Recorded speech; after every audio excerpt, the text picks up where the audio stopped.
F पर बड़ा फैसला देते हुए पेंशन फंड में शामिल होने के लिए 15,000 रुपए मासिक बेसिक वेतन की लिमिट को खत्म कर दिया है और जाहिर सी बात है कि ये एक बड़ा बदलाव है।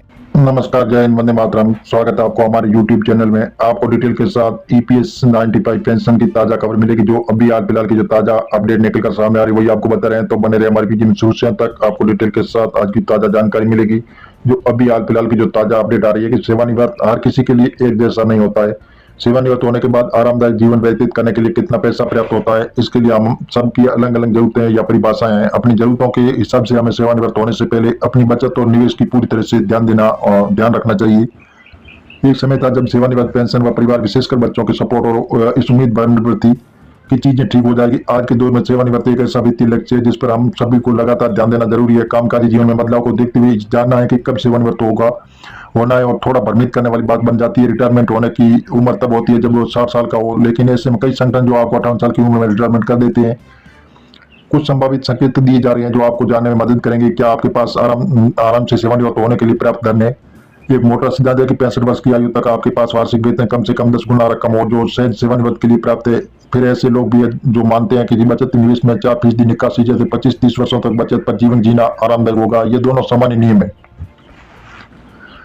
लेकिन आपको सोचने पर मजबूर करने के लिए अच्छा संकेत 4% निकासी वाला फंडा जैसे तथ्य पर आधारित है कि यदि आप केवल इतना ही निकाल सकते हैं जितना अपनी बचत से हर साल कमाते हैं, तो आपका धन लंबे समय तक टिका रहेगा।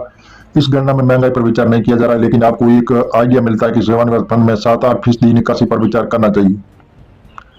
नियमित खर्चों के लिए सेवानिवृत्त फंड में अज्ञात आपात खर्चों को अलग रखें। इसलिए सेवानिवृत्त में अपने सभी खर्चों और वित्तीय जरूरतों को एक टोकरी में डालने के बजाय आपात स्थिति के लिए पैसा अलग रखना चाहिए। सेवानिवृत्त में सभी प्रकार की स्थितियों से निपटने के लिए आपात खाते में आपके वार्षिक खर्चों से कम 2-3 वर्षों के लिए पैसा अलग रखा जाना चाहिए। यदि रिटायरमेंट होने पर आपकी वर्ष के 5 लाख रुपए, तो आपको आपात स्थिति में निपटने के लिए 15 लाख रुपए अलग रखें। इनमें चिकित्सा शामिल नहीं है और इसमें बीमा से पूरा किया जाएगा। बचत और निवेश की विविधताएं लाएं। सेवानिवृत्त फंड में बचत और निवेश में लगाएं। जिस धन की सेवानिवृत्त के बाद 7-10 वर्षों की जरूरत होगी, तो वह इक्विटी, म्यूचुअल फंड और शेयरों में होना चाहिए, ताकि धन अर्जित करने का लाभ मिल सके। इक्विटी में पैसे लगाने का काम समय के साथ उसके मूल्य को बनाए रखना। याद रखें, इक्विटी में से एक विकल्प है जिसमें कम जोखिम होता है। जैसे महत्वपूर्ण है कि जो पेंशन पर सेवानिवृत्त होते हैं, इसमें पेंशन आय का एक स्रोत है, एकमात्र स्रोत। ब्याज दरें अक्सर कम होने के कारण सेवानिवृत्त के लिए की गई बचत पर्याप्त नहीं हो सकती है। इसलिए सेवानिवृत्त में अतिरिक्त आय के लिए तैयार रहें और केवल पेंशन पर निर्भर न रहें। आप सेवानिवृत्त में आय के कई साधन बना सकते हैं। पेंशन की रकम को नियमित खर्चों के लिए निवेश कर सकते हैं। इस फॉर्मूले से महंगाई को मात देने वाले साधन से लाभ उठाने के लिए इक्विटी में निवेश की जाने वाले अतिरिक्त रकम का उपयोग कर सकते हैं। ये सुनिश्चित कर सकते हैं कि आपके पास धन उत्पन्न करने के लिए पर्याप्त जगह जो महंगाई को मात देती है। सेवानिवृत्त में जितना संभव हो सके उतने वर्षों तक केवल पेंशन पर निर्भर रहने का प्रयास करें। स्वास्थ्य की देखभाल के लिए योजना जैसे रिटायरमेंट के हेल्थ केयर की लागत तेजी से बढ़ती है। लोग कंपनी के स्वास्थ्य बीमा प्राप्त करते हैं, लेकिन ये तब तक कार्यरत है। रिटायरमेंट होने से पहले खुद स्वास्थ्य बीमा लें। सुनिश्चित करें कि आपकी उम्र 80 वर्ष है और आप जब तक कवर हो, आप कई वर्षों तक जीवित रहते हैं, तो संभावना है कि आप रिटायरमेंट बचत को अपनी योजनाओं से अधिक वर्षों तक समाप्त कर देंगे। अगर आपने रिटायरमेंट में खर्च की उपरांत 5 बातों का ध्यान रखना है, संभावना है कि आप रिटायरमेंट के संबंधी खर्चों को आराम से प्रबंधन करने में सक्षम होंगे। जी हाँ दोस्तों, हम आपको बहुत अच्छी जानकारी दे रहे हैं, तो बने रहिए हमारे वीडियो में शुरू से तक। आपको डिटेल के साथ जानकारी मिलेगी।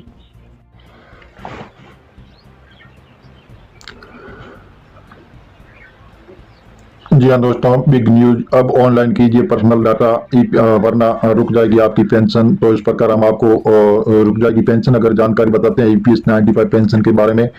कर्मचारी भविष्य निधि संगठन में से एक बड़ी खबर आ रही है। EPFO के सदस्य पर न्यूज को नजरअंदाज न करें, अन्यथा पेंशन रुक सकती है। EPFO की ओर से पर्सनल डाटा को अपडेट करने के लिए नई सौगात दी गई है, जो बताया जा रहा है कि अब आप ऑनलाइन नाम, पता, सरनेम आदि की गलतियों को सुधार किया जा सकता है। ऑनलाइन आवेदन के 7 दिन के भीतर की गलती सुधार ली जाएगी।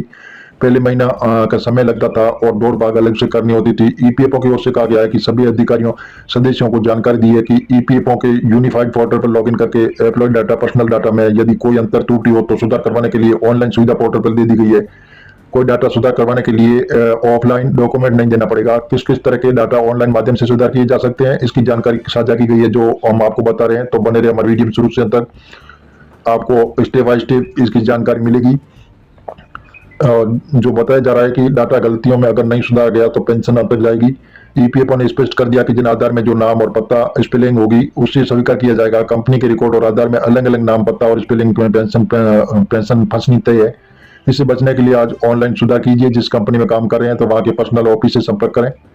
सबसे पहले आप ईपीएफओ टाइप करके जैसे क्लिक कीजिए तो कर्मचारी भविष्य निधि संगठन की वेबसाइट पर आप जाएंगे तो एम्प्लॉय लॉगिन करके यूएन नंबर और पासपोर्ट डालते ही आपको ऑनलाइन सर्विस का विकल्प दिखेगा। विकल्प करके अपनी गलतियों को सुधार कर सकते हैं। अक्सर देखा जाए कि आधार कार्ड में लिखा नाम और कंपनी के रिकॉर्ड में दर्ज अलग नाम है, तो उदाहरण के तौर पर किसी कर्मचारी का नाम जैसे अलग है, आधार कार्ड में अलग है, तो अगर ये गलती मानी जाएगी और गलती रोकने पर पेंशन बड़ी भूमिका निभा देगी। आधार कार्ड में जो ईपीएफओ और एम्प्लॉय डाटा में भी होना चाहिए, तभी पेंशन सप्लीमेंट होगा और पेंशन मिलेगी। एम्प्लॉयर और डिजिटल साइन से होगा काम। प्रो में पर्सन जैसे पर्सनल ऑफिस से एम्प्लॉयज आदि को लेकर को जैसे हार्ड कॉपी ईपीएफओ को भेजा जाता है जाता था, अब ऑनलाइन अप्लाई करके सुधारा जाएगा। एम्प्लॉयर डिजिटल साइन से वेरीफाई कर देगा और ये ईपीएफओ के इनबॉक्स में चला जाएगा। इससे आपको बहुत ही अच्छा लाभ होने वाला है। अब ज्यादा जैसे कहीं चक्कर लगाने की जरूरत नहीं पड़ेगी। बहुत ही अच्छी सरकार ने आपके लिए सुविधा बनाई है। ईपीएस 95 पेंशनधारक के और उनके लिए फ्री मेडिकल सुविधाएं की भी बंद करा दी गई है और सरकार आपको बहुत ही अच्छा लाभ देने जा रही है। ईपीएस 90 पेंशन है जो आप कई सालों से लंबे इंतजार के बाद अब आपका इंतजार खत्म होने वाला है। आपकी पेंशन है वो बढ़ाई जाएगी और बढ़ाने के साथ अन्य कई तरह की सुविधाएं भी आपको उपलब्ध सरकार कराएगी, जिससे आपको अच्छा लाभ मिलने वाला है। जो हम बता रहे हैं कि ईपीएस 95 पेंशन जो कई सालों से इंतजार कर रहे हैं कि हमारी ईपीएस 95 पेंशन को बढ़ाया जाए। अब सरकार आपकी ईपीएस 95 पेंशन 1000 रुपये मिल रही तो उसको बढ़ाकर 9000 रुपये कर सकती है। और जो इस योजना से लोग वंचित रह गए तो उनको इस योजना में जोड़ा जाएगा। उनको भी 5000 रुपये प्रति माह पेंशन दी जाएगी और सुप्रीम कोर्ट के आदेश अनुसार हर पेंशन का सबको लाभ दिया जाएगा। और जी हाँ दोस्तों, जो उसके परिवार को मुफ्त मेडिकल सुविधा सरकार प्रबंध कराएगी। और इस प्रकार जो आपकी मिनिमम पेंशन है उसको भी बढ़ाया जाएगा और ब्याज दरें वो भी बढ़ी हुई मिलेगी। तो अभी अप्रैल के अंत तक हो सकता है, अनुमान बताया जा रहा है कि आपकी बढ़ी हुई पेंशन और ब्याज के पैसे आपके अकाउंट में हो सकता है जमा। जो इस प्रकार हम तो मीडिया आधारित आपको बता रहे हैं, सरकार से तो ऐसी कोई घोषणा नहीं हुई है। आप ऑफिशियल वेबसाइट पर जाकर इसकी जानकारी ले सकते हैं। पेंशन के लिए अब नहीं करना होगा इंतजार। अब नहीं, ईपीएफओ ने जारी किया है नया निर्देश। ईपीएफओ निर्देश हुए जारी पेंशन की राशि महीने के आखिरी तारीख में ही ट्रांसफर कर दी जाएगी। अब कोई लंबा इंतजार नहीं होगा आपको। जी हाँ दोस्तों, इसको जो बताया जा रहा है, अगर आप पेंशनधारक है तो आपके लिए एक अच्छी खबर है। पेंशन के लिए अब बहुत देर नहीं लगेगी। सभी पेंशनों को एक महत्वपूर्ण निर्णय लिया गया है। जो जानकारी के लिए बता दें, पेंशन लेने वालों से लगातार शिकायतें हो रही थी। उनके पास पेंशन के लिए प्राप्त धन आवश्यक था। ईपीएफओ ने इसके लिए एक सर्कुलर जारी किया और ईपीएफओ ने बताया पेंशन के लिए लंबा इंतजार नहीं करना होगा। महीने के अंत तक सभी के पेंशन खातों में पैसा जमा किया जाएगा। अब पेंशन की राशि को वितरित करने की चर्चा हो रही है। छुट्टी या अन्य कारणों से पेंशनों को अक्सर बहुत लंबा इंतजार करना पड़ता था। अब ईपीएफओ ने सर्कुलर जारी के ऊपर दिशा कड़ाई से पालन करने के सभी कार्यालयों को सलाह दी गई है कि वो अपने संबंधित अधिकारियों के पेंशन देने वाले बैंकों को आवश्यक दिशा निर्देशों का जारी करें। इसी निर्देशों को सही से पालन किया जा सकेगा। इसके अलावा इसमें कहा गया कि पेंशन धारकों के खाते में पैसे से 1-2 दिन के ही सभी बैंकों को पैसा दे देना चाहिए ताकि सभी कार्य सही ढंग रूप से हो सके। और जिन कर्मचारियों का वेतन और डीए मिलाकर 15000 रुपये से कम है तो ईपीएस पेंशनों को नहीं मिलेगी। उन सभी लोगों के लिए ईपीएस बहुत महत्वपूर्ण है। हम मीडिया आधारित आपको बता रहे हैं, सरकार से ऐसी कोई घोषणा नहीं हुई है अभी हाल फिलहाल। आप ऑफिशियल वेबसाइट पर इसकी जानकारी ले सकते हैं और मिलेंगे नई जानकारी के साथ। आप नए और पहली बार तो चैनल को सब्सक्राइब कर लीजिए ताकि इसी प्रकार की नई जानकारी रोजाना आपको मिलती रहेगी।